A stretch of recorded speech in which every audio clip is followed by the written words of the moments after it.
Hello, dear learners. Welcome back to my channel. I hope you all are doing well. I am here with the another video series जिसमें हमने basic questions को cover किया है cell structure and function part से. मैंने already एक video upload किया था जिसमें मैंने सेल का बेसिक स्ट्रक्चरल फीचर्स और उसकी क्या क्या इम्पोर्टेंस रहती है एक बॉडी में वो सब डिस्कस किया था. टाइप्स ऑफ सेल भी डिस्कस किया था और जो भी एसोसिएटेड पार्ट है उस वीडियो में मैंने अवेलेबल कराया था. अगर आपने वो वीडियो नहीं देखा होगा तो मैं ये आई बटन पे उसका लिंक दे दूंगी या फिर डिस्क्रिप्शन बॉक्स में उसका लिंक डाल दूंगी. प्लीज़ उसे देखिए और उसे देखने के बाद में जो उस पार्ट से रिलेटेड क्वेश्चंस हैं, बेसिक क्वेश्चंस जो हर एग्ज़ाम में पूछे जाते हैं, स्पेशली जो गवर्नमेंट एग्ज़ाम्स होते हैं, उसको मैंने कवर किया है और साथ ही साथ उसका एक्सप्लेनेशन भी बहुत ईजी मैनर में देने की कोशिश की है. So please watch it out and do like, share and subscribe my channel. अभी जैसे जैसे हम लोग क्वेश्चन सॉल्व करेंगे, आप लोग हर क्वेश्चन का जो की नोट होगा, की नोट मतलब कि जैसे the power house of the cell is called, इसका जो भी आंसर होगा उसके पीछे का जो भी रीज़न होगा उसको लिखते जाइए एक कॉपी में. और जिससे कि क्या होगा, आपका पूरा नोट्स अपने आप तैयार होता जाएगा. आप हमेशा बुक पढ़ के उससे अलग से नोट्स निकालेंगे, उसमें बहुत टाइम जाएगा आपका. इससे अच्छा ये है कि आप जितने क्वेश्चन सॉल्व कर सकते हैं, प्रैक्टिस कर सकते हैं, करते जाइए. और जो लॉजिक है, जो रीज़न है उस करेक्ट आंसर का, अगर कोई आंसर करेक्ट है तो वो क्यों करेक्ट है और बाकी इनकरेक्ट ऑप्शंस क्यों इनकरेक्ट है, अगर वो आपको पता रहेगा तो ये अप्रोच से आप बहुत सारे और भी मल्टीपल क्वेश्चन सॉल्व कर पाएंगे. अगर हम लोग एक MCQ भी सॉल्व करते हैं तो मल्टीपल चॉइस क्वेश्चन में अगर 4 ऑप्शन भी है तो एक ऑप्शन सही होगा, 3 गलत होंगे. तो उसके पीछे का अगर इन्फॉर्मेशन हम लोग निकालते हैं तो वो हमारे लिए ही बहुत फ़ायदा करता है कि हम लोग उससे रिलेटेड और भी क्वेश्चंस को सॉल्व कर पाएंगे. So I request all the learners कि जितने भी रीजनिंग यहाँ पे मैं बताऊँगी, जितने भी रीजंस बताऊँगी या डिटेल इन्फॉर्मेशन बताऊँगी, उसको एक की पॉइंट नोट करते जाइए, चाहे हिंदी में या इंग्लिश में, आपको जैसे भी सूटेबल लगे.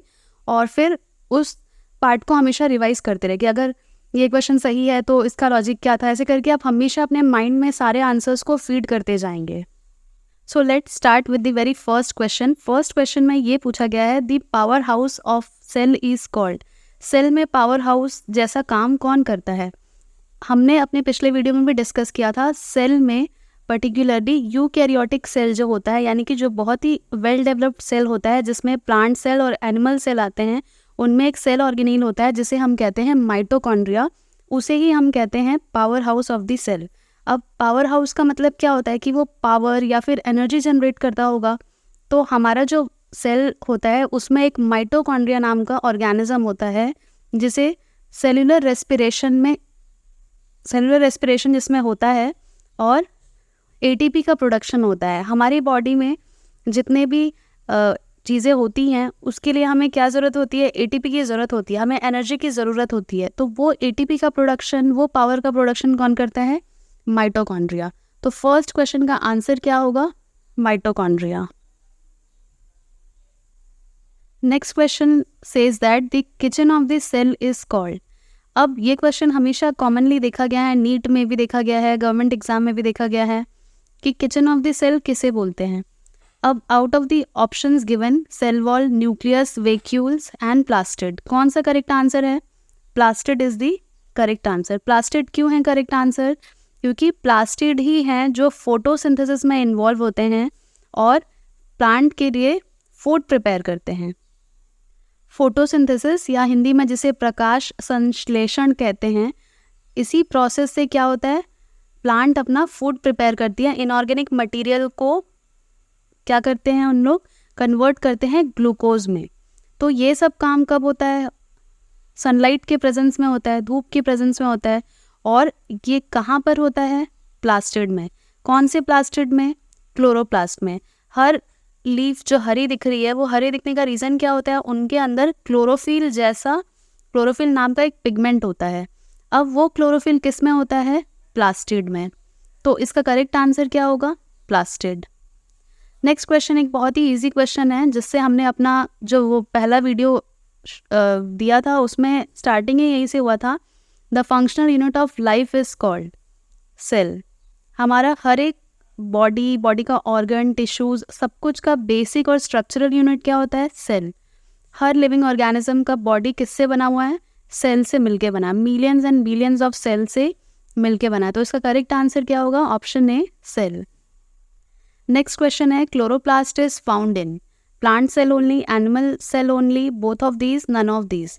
अब ये हमने जब कंपेयर किया था, यानी कि जब डिफरेंस बिटवीन के फॉर्म में पढ़ा था प्लांट सेल और एनिमल सेल, तो हमने उसमें देखा था कि जो क्लोरोप्लास्ट है वो एक प्लास्टिड है, और प्लास्टिड जो है वो सिर्फ और सिर्फ प्लांट सेल में मिलते हैं, एनिमल सेल में नहीं मिलते हैं। तो इसका ऑप्शन क्या हो जाएगा, correct option, option A plant cell. Next question आता है the control unit of cell is called. इस क्वेश्चन को भी हमने डिस्कस किया था इस टाइप के अदर दूसरे क्वेश्चन को, जिसमें क्या हमने डिस्कस किया था कि सेल में जो ब्रेन का काम करता है, जो रेगुलेशन का काम करता है, उसे हम कहते हैं nucleus. Nucleus is known as the control unit of cell, जो कि जितने भी बॉडी में एक्टिविटीज़ होनी है, जो भी सेल का फंक्शन है, वो कौन निर्धारित करता है, न्यूक्लियस निर्धारित करता है। न्यूक्लियस के अंदर क्या होता है, जेनेटिक मटेरियल यानी कि डीएनए होता है। तो डीएनए में एक इंसान का जितना भी इंफॉर्मेशन है वो सारा किस में एनकोडेड होता है, डीएनए में होता है। जैसे कि अगर हमें कोई रेसिपी वाली बुक अगर हम देखते हैं, हमें कुछ खाना बनाना है तो उसमें उसका पूरा एक एक लाइन लिखा होता है, इंग्रेडिएंट से लेके कैसे उसे बनाना है, वो सारी चीज़ें। तो एक ह्यूमन बीइंग भी कैसे होंगे, एक ऑर्गेनिज्म भी कैसे होंगे, क्या फंक्शन कर सकते हैं, दिखने में कैसे होंगे, वो सब कुछ उसके जेनेटिक मटेरियल में एनकोडेड होता है। और जेनेटिक मटेरियल कहाँ पे होता है, न्यूक्लियस में होता है। तो इसका करेक्ट ऑप्शन क्या होगा, न्यूक्लियस। नेक्स्ट क्वेश्चन है single celled organisms are called. Single celled organism को हम क्या कहते हैं, ऑप्शंस जो अवेलेबल हैं उसमें से इजीली आप पिक आउट कर सकते हैं। सिंगल सेल है मतलब सिर्फ एक ही सेल है और वही सारे फंक्शंस परफॉर्म करता है, वही सारी जो भी ज़रूरी एक्टिविटीज़ हैं सेल की वो सिर्फ एक ही सेल करता है। और ऐसे ऑर्गेनिज्म जिनमें सिर्फ सिंगल सेल होता है उन्हें हम कहते हैं यूनिसेल्यूलर। यूनिसेल्यूलर कहा जाता है उन ऑर्गेनिजम्स को। यूनिसेल्यूलर के सबसे बेस्ट एग्जांपल्स कौन से होते हैं, अमीबा, पैरामीशियम, ईस्ट, ये जितने भी हैं ये सब यूनिसेल्यूलर ऑर्गेनिज्म है, यानी इनके अंदर जो भी फंक्शन होता है वो एक सिंगल सेल ही परफॉर्म करता है। नेक्स्ट क्वेश्चन है the cells capable of changing shapes are. ये कॉल नहीं होगा एक्चुअली, ये स्पेलिंग मिस्टेक हो गया, ये सेल होगा। The cell capable of changing shapes are, कौन से ऐसे सेल हैं जो अपना शेप चेंज कर सकते हैं, अमीबा सेल दिया है और डब्ल्यूबीसी क्या है, white blood cell. Option C है both of these, option D है नन ऑफ दीज। तो इनमें से कौन सा सेल है, क्या दोनों ही सेल अपना शेप चेंज करने में सक्षम होते हैं या नहीं होते हैं। तो इसका करेक्ट ऑप्शन क्या होगा, option C both of these, यानी कि अमीबा सेल भी और डब्ल्यूबीसी वाइट ब्लड सेल दोनों में ही ये क्षमता होती है कि वो अपना शेप चेंज कर सकते हैं। जो वाइट ब्लड सेल होता है वो अपना शेप कब चेंज करता है, जब उसे कोई फॉरेन पैथोजन यानी कि कोई डिजीज़ करने वाला ऑर्गेनिज्म, माइक्रो ऑर्गेनिज्म हमारी बॉडी में एंटर होता है। सपोज़ कि कोई बैक्टीरिया, कोई वायरस हमारी बॉडी में एंटर हो रहा है, तो उसे किल करने के लिए, उसे एनगल्फ करने के लिए, यानी उसको नष्ट करने के लिए वो जो स्ट्रक्चर चेंज करता है, शेप चेंज करता है, वो डब्ल्यूबीसी ही कैपेबल होता है। और दूसरा अमीबा अपना शेप चेंज कर सकता है किसकी मदद से, एक फॉल्स फीट कहा जाता है एक शब्द जिसे हम स्यूडोपोडिया भी कहते हैं, यानी कि वो उसका बॉडी जो रहता है वो इतना फ्लेक्सिबल होता है कि वो फिंगर, उंगलियों जैसा प्रोजेक्शन करके, यानी अलग अलग अपने बॉडी का शेप करके फूड को भी एनगल्फ कर लेता है, यानी फूड को भी अपने बॉडी के अंदर कर लेता है। और साथ ही साथ कोई और चीज़ है जिसको उससे अलग हटना है या दूर हटना है, तो भी वो स्यूडोपोडिया के हेल्प से दूर हटता है और अपना बॉडी का पूरा शेप चेंज कर लेता है। इसीलिए इसका ऑप्शन सी करेक्ट है। नेक्स्ट क्वेश्चन आता है which of the following scientist discovered cells in cork slice. Cork slice में किसने डिस्कवर किया था सेल, तो इसका आंसर तो बहुत ही ईजी है, रॉबर्ट हुक। उन्होंने ही क्या किया था, अपने माइक्रोस्कोप में जिसमें 2 लेंसेज थे, कॉर्क सेल को रखा था और देखा था और ये बोला था कि सेल जो है वो हनीकॉम जैसा स्ट्रक्चर दिख रहा है, हेक्सागोनल शेप का स्ट्रक्चर दिखता है, इसलिए इसका ऑप्शन क्या हो जाएगा, रॉबर्ट हुक। नेक्स्ट क्वेश्चन देखते हैं which among the following organelle synthesizes lipids. सबसे पहले तो लिपिड्स क्या होते हैं, lipids are fatty compounds that perform a variety of functions in your body. Lipids क्या होते हैं, लिपिड्स को आप आम भाषा में समझ लीजिए, हमारी बॉडी में जो भी फैटी कंपाउंड्स है, जो फैट डिपॉजिट होता है बॉडी में, उसे कहते हैं लिपिड। अब ऐसा नहीं है कि हमेशा फ़ैट नुकसानदायक ही होता है हमारी बॉडी के लिए, फ़ैट बहुत ही हार्मफुल है, नहीं। एक रिक्वायर्ड अमाउंट में फ़ैट की बहुत ज़रूरत है। अगर आप थोड़ा भी बायोकेमिस्ट्री पढ़ेंगे तो उसमें आपको पता चलेगा कि लिपिड का बहुत ही बड़ा रोल है बॉडी में। अगर आप ऐसा सोचते हैं कि फ़ैट सिर्फ हार्मफुल है, तो नहीं, ऐसा नहीं है, उनका भी बहुत मेजर फंक्शन है। बस ये है कि वो एक सर्टेन अमाउंट में होने चाहिए। अगर उससे ज़्यादा अमाउंट में हमारी बॉडी में होगा तो हमारी बॉडी के लिए वो बहुत ही ज़्यादा टॉक्सिक होता है। तो इसका आंसर हम लोग देखते हैं। तो मैंने पिछले वीडियो में बताया था कि हमारे सेल में एक एंडोप्लाज्मिक रेटिकुलम नाम का एक ऑर्गेनील रहता है, सेल के अंदर रहता है। तो ये एंडोप्लाज्मिक रेटिकुलम है, वो 2 टाइप का होता है। पहला होता है SER, दूसरा होता है RER। SER का फुल फॉर्म क्या होता है? Smooth endoplasmic reticulum. और RER का फुल फॉर्म क्या होता है? Rough endoplasmic reticulum. तो जो SER होता है वो ही लिपिड प्रोड्यूस करता है। अब फैट को हम लोग क्या देखते हैं? फैट एकदम फैट मॉलिक्यूल, जैसे कि फैट में क्या आता है? घी आता है, तेल आता है, तो वो सब कैसा होता है? एकदम चिकना होता है, एकदम सॉफ्ट होता है। तो इसीलिए आपको याद कैसे रखना है? Smooth endoplasmic reticulum. वो स्मूथ क्यों होता है? क्योंकि वो लिपिड का सिंथेसिस करता है, फैट का सिंथेसिस करता है। वहीं इससे दूसरा क्वेश्चन भी पूछा जा सकता है कि which among the following organelle synthesize protein. तो जब प्रोटीन का नाम आएगा तो वो ये सिंथेसाइज करता है, रफ एंडोप्लाज्मिक रेटिकुलम। यानी प्रोटीन और लिपिड दोनों ही कौन सिंथेसाइज करेगा? एंडोप्लाज्मिक रेटिकुलम करेगा, लेकिन उसके 2 प्रकार होते हैं। तो जब लिपिड बनना है तो SER काम करेगा, और जब प्रोटीन बनना है तब RER काम करेगा। इस क्वेश्चन देखते हैं, जिसका क्वेश्चन क्या है? Which organelle is called the suicide bag of the cell. किस सेल के ऑर्गेनील को हम सुसाइडल बैग भी कहते हैं? ये क्वेश्चन बहुत बार पूछा गया है और इसका आंसर क्या है? एक ऐसा ऑर्गेनील है जो क्या करता है, अपना फंक्शन करते करते वो अपने ही क्या बोलना चाहिए, अपने ही सेल के स्ट्रक्चर को ख़राब कर लेता है, अपने ही ऑर्गेनील को डिस्ट्रॉय कर लेता है, जिसे कहते हैं हम लाइसोसोम। सुसाइडल बैग इसीलिए कहा जाता है क्योंकि वो अपना फंक्शन करते करते, मतलब उसको जो काम दिया गया है वो करते करते वो अपने आप को ही ख़राब कर लेता है, यानी अपने आप को ही किल कर लेता है, इसीलिए उसे कहा जाता है सुसाइडल बैग। तो लाइसोसोम जो होता है उसका फंक्शन मेनली क्या होता है बॉडी में? वो बहुत सारे हाइड्रोलाइटिक एंजाइम्स को रिलीज़ करता है। यानी जैसे हम लोग कोई भी चीज़ हमारी बॉडी में जा रही है तो उसका पूरा क्या होना चाहिए? वो सिंपल फॉर्म में कन्वर्ट होना चाहिए। जैसे अगर वो बहुत कॉम्प्लेक्स है तो वो किस में चेंज होगा? एकदम सिंपल फॉर्म में वो चेंज होगा। इस प्रोसेस को बोलते हैं हाइड्रोलिसिस। यानी जब कॉम्प्लेक्स चीज़, जटिल चीज़ एकदम सिंपल फॉर्म में चेंज होती है तो उसे हम कहते हैं हाइड्रोलिसिस। तो इस हाइड्रोलिसिस के लिए हमें एंजाइम्स की ज़रूरत होती है, जिसे कहते हैं हाइड्रोलाइटिक एंजाइम। क्योंकि इस प्रोसेस को क्या बोल रहे हैं? हाइड्रोलिसिस। तो इसमें जो एंजाइम इन्वॉल्व होगा उसे क्या कहेंगे हम लोग? Hydrolytic enzyme. तो जो लाइसोजाइम्स हैं, जो लाइसोसोम्स हैं, वो क्या सिक्रीट करते हैं? वो बहुत सारे हाइड्रोलाइटिक एंजाइम्स सिक्रीट करते हैं। उनके अंदर बहुत सारे एंजाइम्स मिलते हैं। तो उन एंजाइम्स को रिलीज़ करने के लिए ही क्या होता है, वो जो सेल होता है, लाइसोसोम का जो वो होता है, स्ट्रक्चर होता है, वो पूरा डिस्ट्रॉय हो जाता है। यानी कि जब भी एंजाइम रिलीज़ होगा उसका स्ट्रक्चर पूरा डिस्ट्रॉय हो जाता है, पूरी जो बाउंड्री होती है, उसकी मेम्ब्रेन होती है, वो पूरी रप्चर हो जाती है, तभी जाके वो एंजाइम रिलीज़ होता है। इसीलिए इसको कहा जाता है सुसाइडल बैग।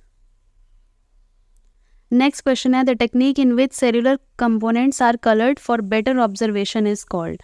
हम सेल में जितनी भी चीज़ें हैं वो तभी देख पाते हैं जब उसमें एक कलर हो, क्योंकि ऐसे अगर हम देखेंगे तो सबके सब ट्रांसपेरेंट दिखेंगे और कोई भी चीज़ हमें समझ में नहीं आएगी कि कौन सा न्यूक्लियस है, कौन सा माइटोकॉन्ड्रिया है, कौन सा सेल मेम्ब्रेन है। तो उसी के विजिबिलिटी के लिए, यानी हम अपनी आँखों से उस स्ट्रक्चर को देख पाएँ, हर सेल को स्टेन किया जाता है, स्ट्रक्चर वाइज भी स्टेन किया जाता है। जैसे माइटोकॉन्ड्रिया को स्टेनिंग के लिए कुछ और स्टेन का ज़रूरत होगा, न्यूक्लियस के स्टेनिंग के लिए कुछ और स्टेन का ज़रूरत पड़ेगा। तो ओवरऑल अगर हम किसी भी चीज़ को स्टेन करते हैं और फिर देखते हैं तो वो क्या होता है, वो हमें प्रॉपरली दिखता है। तो किसी भी चीज़ को बेटर विजिबिलिटी के लिए या ऑब्जर्वेशन के लिए क्या की ज़रूरत पड़ेगी? स्टेनिंग की ज़रूरत पड़ेगी। नेक्स्ट और लास्ट क्वेश्चन है इस वीडियो का, which of the following is not a postulate of cell theory. Cell is the basic unit of life, ये तो पोस्टुलेट है। All cell develop from pre existing cell, ये रुडोल्फ वर्शाउ ने दिया था, ये भी है। All living cell have cell wall, all living organism are composed of cells. All living cells have cell wall वाला पॉइंट जो है वो पोस्टुलेट में नहीं था, क्योंकि ऐसा नहीं है, हर लिविंग सेल में सेल वॉल नहीं होता, एनिमल सेल है जिसमें कि सेल वॉल नहीं मिलता है। और नेक्स्ट जो पॉइंट था नीचे वाला, all living organisms are composed of cell, ये सही है, तो इसीलिए ये वाला ऑप्शन क्या हो जाएगा, ये गलत हो जाएगा इस क्वेश्चन के हिसाब से। गलत मतलब ये ऑप्शन नहीं होगा, करेक्ट आंसर क्या होगा, option C, all living cell have cell wall. ये पॉइंट टोटली गलत है, तो इसका आंसर होगा ऑप्शन सी। नेक्स्ट क्वेश्चन देखते हैं, which of the following is the non living part of the cell. Question को हमेशा ध्यान से पढ़ना है। सबसे पहला जो पार्ट होता है, कभी भी अब MCQ अटेम्प्ट करते हैं तो ये होता है कि सबसे पहले हम सही तरीके से पढ़ें, मिसरीड ना करें क्वेश्चंस को। जैसे क्वेश्चन में लिखा है which of the following is the non living पूछा है, अगर आप उसको लिविंग पढ़ लेंगे, या फिर क्वेश्चन में ऐसे क्वेश्चन भी होते हैं जैसे नॉट लिखा होता है, which of the following are not, तो उस नॉट या जो एक्सट्रीम शब्द होते हैं क्वेश्चन में उसको ध्यान से पढ़ना होता है, क्योंकि उसी के बेसिस पर क्वेश्चन का आंसर निकलता है। फॉर एग्जाम्पल, कई बार क्वेश्चन में ये पूछा जाता है कि इनमें से गलत कौन सा है, इनकरेक्ट कौन सा है, इनमें से करेक्ट कौन सा है, तो उन शब्दों को ध्यान में रखने, क्योंकि ऑप्शन उसी प्रकार दिए रहते हैं, तो क्वेश्चन को बहुत ध्यान से पढ़िए, 1 से 2 बार क्वेश्चन को रीड कीजिए। जैसे इस क्वेश्चन में पूछा है which of the following is the non living part of the cell, इनमें से कौन सा जो ऑप्शन है वो नॉन लिविंग है, cell membrane, cytoplasm, mitochondria, cell wall. तो जो ऊपर के 3 हैं ABC, ये लिविंग होते हैं। नॉन लिविंग कौन सा होता है, हमारा सेल वॉल। सेल वॉल क्या होता है, सेल का आउटर मोस्ट कवरिंग होता है जो कि नॉन लिविंग होता है, जो किससे बना हुआ होता है, सेल्यूलोज नाम के स्ट्रक्चर से बना होता है, जिसका काम क्या होता है, जो भी मॉलिक्यूल्स का मूवमेंट है सेल के अंदर और सेल के बाहर, उसमें ये फंक्शन परफॉर्म करता है, और साथ ही साथ सेल को प्रोटेक्शन भी देता है। सेल वॉल किस में मिलता है देखने को, एक और क्वेश्चन यहाँ से बन गया, प्लांट सेल में ही मिलेगा देखने को, ये एनिमल सेल में नहीं मिलेगा। ये एक डिफरेंस बिटवीन भी है प्लांट सेल और एनिमल सेल में। प्लांट सेल के स्ट्रक्चर को ये क्या देता है, और रफ एंड टफ बनाता है, ताकि वो अलग अलग एनवायरनमेंट में जो रहते हैं वो वहाँ का स्ट्रेस झेल पाए, हाई टेम्परेचर, हाई pH, ये सारी चीज़ें झेल पाएँ। तो सेल वॉल इसका करेक्ट आंसर है। नेक्स्ट क्वेश्चन है, व्हाट आर स्यूडोपोडिया। स्यूडोपोडिया क्या होते हैं, तो स्यूडोपोडिया क्या होते हैं, अभी जस्ट हमने पढ़ा, फॉल्स फीट, अमीबा जिसकी मदद से इधर उधर शेप चेंज करके, अपने बॉडी का फॉर्म चेंज करके फूड को एनगल्फ करता है, उसे हम बोलते हैं false feet of amoeba. Next आता है, based on the following option how does a plant cell differ from an animal cell. सबसे पहले अभी जस्ट ऊपर के क्वेश्चन में डिस्कस किया, सेल वॉल और both A and B, mitochondria, chloroplast.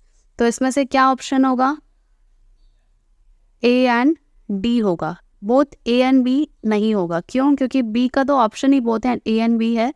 इसका करेक्ट ऑप्शन 2 होगा, सेल वॉल भी डिफर करता है प्लांट सेल और एनिमल सेल में, यानी बताता है कि प्लांट सेल, अगर सेल वॉल दिख रहा है किसी सेल में तो वो प्लांट सेल है, वो एनिमल सेल नहीं है। और किसी सेल में क्लोरोप्लास्ट अगर दिख रहा है तो वो क्या हो जाएगा, वो हो जाएगा प्लांट सेल।